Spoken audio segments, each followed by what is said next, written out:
Pemirsa, saat ini saya berada di sebuah muara sungai, yaitu berbatasan sungai dengan laut, yang jadi wilayah Kota Bangkalan, Madura.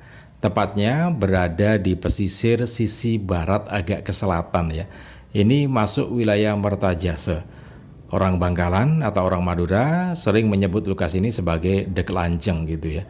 Jadi ini merupakan pusat perekonomian masyarakat, khususnya nelayan, karena di sini begitu banyak para nelayan, puluhan nelayan yang setiap hari hilir mudik untuk mencari ikan ya, keluar dari muara ini kemudian masuk ke laut untuk mencari ikan, kemudian kembali lagi ke sini. Nah, ini adalah perahu-perahu para nelayan yang ada di wilayah Mertajase ini. Ya, hal yang wajar kalau kemudian ini menjadi pusat perekonomian para nelayan, karena mata pencaharian mereka menggantungkan aktivitas mencari ikan ya. Selain itu juga ada yang memanfaatkan kerambah untuk memelihara ikan. Nah, sebagai pusat perekonomian masyarakat. Selain itu, di sini juga merupakan pusat wisata. Satu di antara pusat-pusat wisata yang dimiliki oleh Kota Bangkalan, Madura, yaitu wisata mangrove ya. Jadi di ujung sana agak ke arah kanan, di ujung muara itu agak ke kanan itu ada wisata hutan mangrove. Jadi masyarakat yang menikmati wisata mangrove ini bisa masuk ke hutan mangrove dengan dibuatkan jembatan-jembatan yang terbuat dari bambu ya. Nah, menarik sekali karena pada hari Minggu atau pada hari libur, bahkan malam hari ini banyak sekali para wisatawan lokal maupun dari luar Bangkalan yang datang ke sini. Selain itu, ini juga sebagai tempat hiburan karena banyak sekali masyarakat yang memanfaatkan muara ini untuk memancing ikannya dari atas jembatan maupun dari bibir sungai ini. Nah, pemirsa, itu satu contoh ya. Jadi satu contoh bagaimana kita menjadi seorang public speaker, khususnya di posisi reporter, penyiar atau presenter. Jadi mempresentasikan produk ataupun jasa atau ya segala sesuatu ya. Bisa produk, bisa jasa, bisa sistem, apapun lah pokoknya segala sesuatu yang kita presentasikan. Nah, satu kata kunci adalah menguasai materi. Jadi kalau kita ingin mempresentasikan wilayah seperti ini, maka kita harus menguasai materinya. Apa itu materinya? Apa, kemudian siapa, di mana, bagaimana, kemudian kapan. Nah, ini semua harus dikuasai betul materinya. Satu hal yang memang itu menjadi kunci supaya kita bisa percaya diri ketika melakukan presentasi sebagai seorang public speaker ya. Menguasai materi. Ini saya tekankan dari berbagai video yang sudah saya buat maupun e-book yang saya tulis. Jadi di dalam e-book public speaking yang saya tulis itu, satu di antara kita menguasai diri atau percaya diri atau tidak gugup, tidak nervous itu adalah menguasai materi yang akan kita sampaikan. Menguasai materi yang akan kita sampaikan itu syarat utama ya. Karena sebagai seorang public speaker atau seorang presenter, reporter atau announcer itu memang harus menguasai materi yang akan disampaikan. Itu adalah hal yang utama. Nah, bagaimana mengendalikan nervous yang lainnya? Di e-book public speaking yang saya tulis itu juga saya sampaikan beberapa cara mengatasi nervous ataupun gugup supaya kita tetap tenang, percaya diri dalam melakukan aktivitas public speaking itu. Ada tahapan-tahapan yang lainnya. Nah, apa itu? Oke, untuk lebih lengkapnya Anda bisa memiliki e-book public speaking ini ya. Jadi e-book public speaking ini saya tulis berdasarkan pengalaman saya belasan tahun yang berada di dunia public speaker atau public speaking ini. Saya jual hanya Rp17.000 saja. Karena ini merupakan harga promo mendekati 17 Agustus, peringatan Hari Kemerdekaan Republik Indonesia ya. Jadi memperingati itu, maka harganya saya diskon hanya Rp17.000 saja. Nah, Anda yang berminat silakan menghubungi nomor WA yang tercantum ini ya.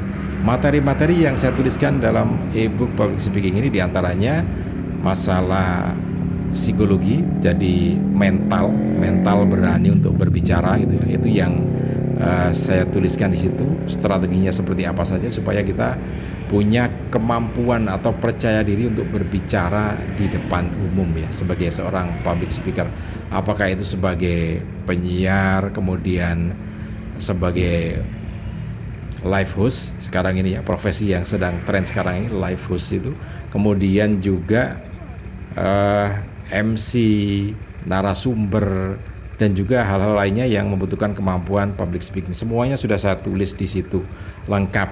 Nah, keunggulan ebook public speaking ini, ketika Anda membeli ebook public speaking ini, Anda punya kesempatan untuk konsultasi setiap saat via online ya.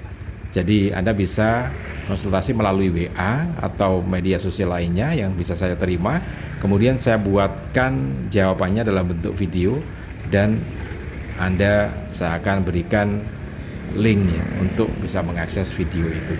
Nah, ini dia kelebihannya. Jadi membeli ebook public speaking tetapi serasa seperti kursus public speaking ya.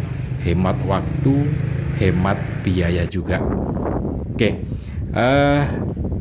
saya lanjutkan lagi bahwa untuk bisa kita percaya diri ketika kita berbicara di depan umum itu, selain penguasaan terhadap materi yang akan kita presentasikan apapun itu ya, kemudian jangan lupa ketika kita akan melakukan presentasi, berdoa dulu, kemudian tarik nafas yang agak panjang, kemudian keluarkan pelan-pelan, diulangi beberapa kali gitu. Nah, apa fungsinya itu? Untuk meredakan detak jantung. Biasanya ketika seorang pemula yang akan berbicara atau melakukan presentasi itu, biasanya detak jantungnya biasanya tiba-tiba tidak beraturan atau berdetak cepat ya. Karena itu harus stabilkan atau harus ditenangkan dulu. Jadi supaya tidak berdetak lebih cepat, ditarik nafas panjang-panjang, kemudian dikeluarkan pelan-pelan.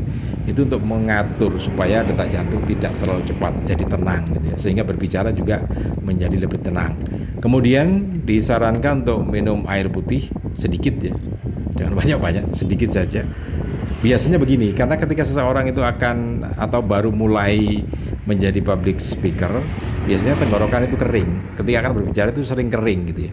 Meskipun di dalam itu ruangannya AC dingin, tapi tenggorokan biasanya kering. Karena itu minum supaya tidak terlalu kering tenggorokannya. Tapi jangan minum yang manis ya.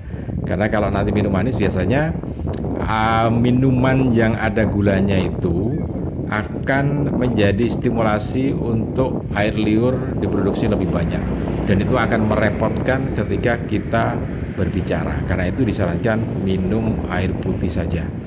Nah, itu beberapa tahapan yang bisa dilakukan supaya kita tidak gugup atau tetap tenang, tidak nervous, tidak gugup gitu ya. Nah, itu semua sudah saya tulis lengkap di ebook public speaking saya yang sudah saya tulis itu. Jadi silakan Anda yang ingin memilikinya bisa menghubungi nomor WA yang tercantum di layar monitor ini ya. Baik, saya lanjutkan lagi.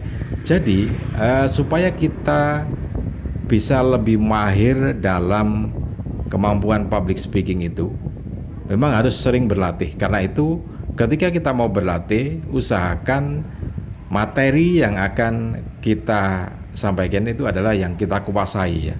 Paling gampang kalau kita yang sudah pernah, misalkan pernah berkunjung ke objek wisata ini, pernah menggunakan produk A, pernah menggunakan jasa perusahaan A. Nah, itu biasanya kalau kita sudah mengalami itu, otomatis kita sangat menguasai materi itu. Jadi latihannya adalah sesuatu yang sudah kita alami. Itu akan lebih baik jadinya ketika kita presentasi. Oke, itu kalau sudah pernah. Nah, kalau belum itu makanya harus diusahakan untuk mempelajari materi yang akan kita sampaikan. Misalkan kalau berkaitan dengan produk atau tempat lokasi semacam ini, maka kita mengunjungi lokasi ini, kemudian explore dalam lokasi ini, lokasinya di mana, apa saja yang ada di situ gitu ya.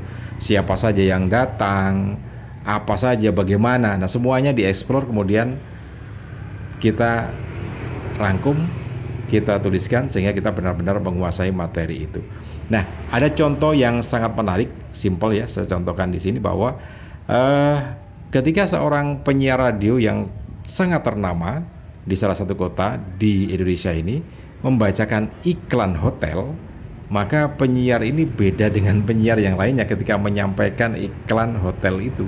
Kenapa jadi beda?